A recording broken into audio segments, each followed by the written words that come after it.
Hey guys, all right, I'm gonna make a quick little video of what I eat in a day. This is more a animal-based keto approach, so there's some vegetables in there.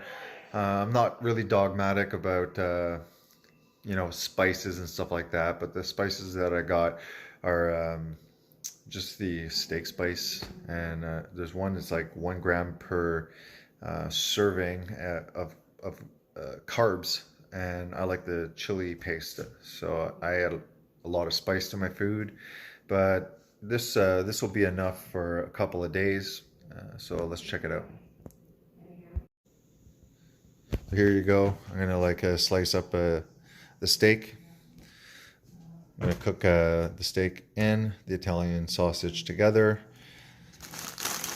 Today the best price for shrimp are the small Nordic shrimps, so I'm going to add that to it.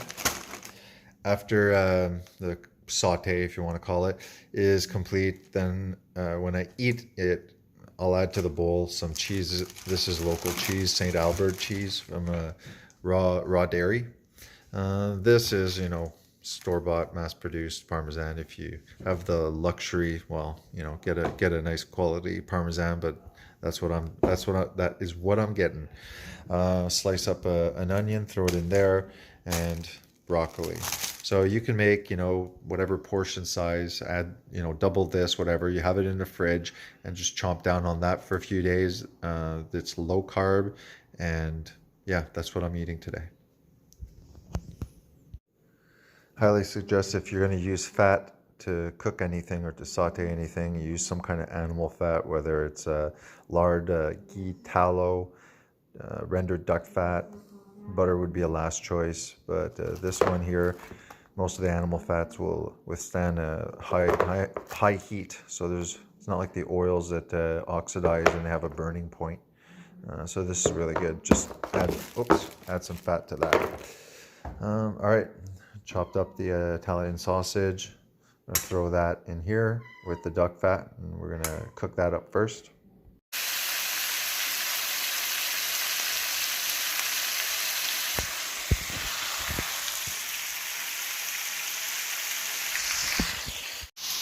Okay, so stuff is cooking, and I'm watching Jordan Peterson, so everything's good. If you haven't ever heard of Jordan Peterson, check him out. He's an amazing thinker. He's a Canadian, and I really like his stuff. So that's what I'm just kind of listening to that while I'm cooking. So go check out Jordan Peterson. He's a really interesting guy. He makes a lot of sense. All right, guys. So looking at the vegan approach, that spiritually, they really get into this spiritual mindset that eating dead animals somehow defiles them. Jesus in the New Testament says it's not what goes in your mouth that defiles you, it's what comes out, because it reveals your fallen heart, basically. We're in the middle of the story from a Christian perspective. We're in paradise lost, and we're promised in the end, in the kingdom of heaven, basically what the vegans are going to try and attempt without Christ is the end of the innocent pain, the end of the innocent being killed. When you eat an animal, you have to eat it with thanksgiving, and also it's supposed to be painful because it reminds us that because of man, all creation has fallen and death has entered and suffering. So from an atheist perspective, they're just stuck in this present moment, and the closest they can get to God is basically just criticizing and saying, well, if there is a God, I have these things against it. But we're in the middle of a story. We're not at the end. If you read the Christian perspective, we will be vegan eventually, but that's in the new kingdom, just like it was in paradise in Eden initially. So spiritually speaking, it's not what we consume, it's what comes out of our mouth that defiles us. So avoiding animal food is not a spiritual thing to do.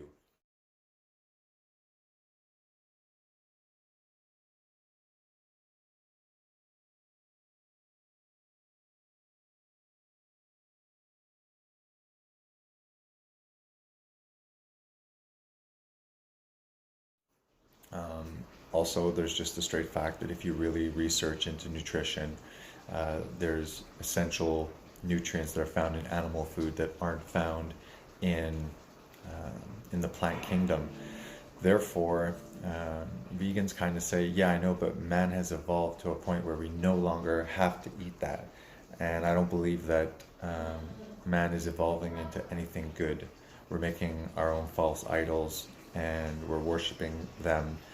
In the Bible, it specifically says that you should not worship creation, but the creator. And you can kind of see with this environmentalism, vegan, going green, that there's almost this religiosity to it. So yeah, pretty much eating animals is accepted in the Bible. It was something that God says that you can receive with thanksgiving, that there's nothing that is unholy. And just biologically speaking, until we get the new spiritual body promised during the resurrection, the way it's set up is we need animal food, and our digestive tract is designed to be omnivorous, but not totally herbivores. You can last, some people for 10 years, they can last, but they're not thriving. Initially, when you start veganism, if you're coming from a standard American diet with a lot of processed stuff, it's kind of the benefit of fasting. You'll get a benefit, but eventually the anti-nutrients in a lot of the plants will start, your body will start reacting towards that. You'll get sensitivities and digestive issues and basically malnutrition. All right, so I'm gonna go eat my meal now. So here you go. This is basically the meal for the next 3 days. So we got the Italian sausage, we got the steak, we, what do you call these? I forget what you call those at the moment. You got broccoli in there, some onions, the Nordic shrimp. Also, if possible, it's important to go out and do your homework and go into the community where you are and try and source directly from farmers, ethically grown, ethically raised animals. I live in an agricultural area, so we often buy a whole cow or half a cow, and we know that farmer, we know that these animals are out in the fields, grass-fed. Keep in mind, guys, that without us domesticating animals, then without us basically, just a minute, I'll just switch the camera around. Yeah, what I'm getting at is without outsourcing, without domesticating animals, and at the end we kill them. So if the animal is well raised, is given the appropriate foods that are that they're made to eat, not these excessive grains and stuff like that. Local farmers, grass-fed animals, ethically and regenerative farming, the animals have a good life and they're protected, right? Before there used to be shepherds. Why?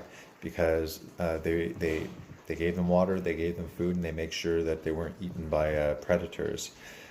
If we were not domesticating animals, and if you think of it, they're out in the wild, they would be pushed away from their own herd. If they were sick, they would starve and go through famines and droughts.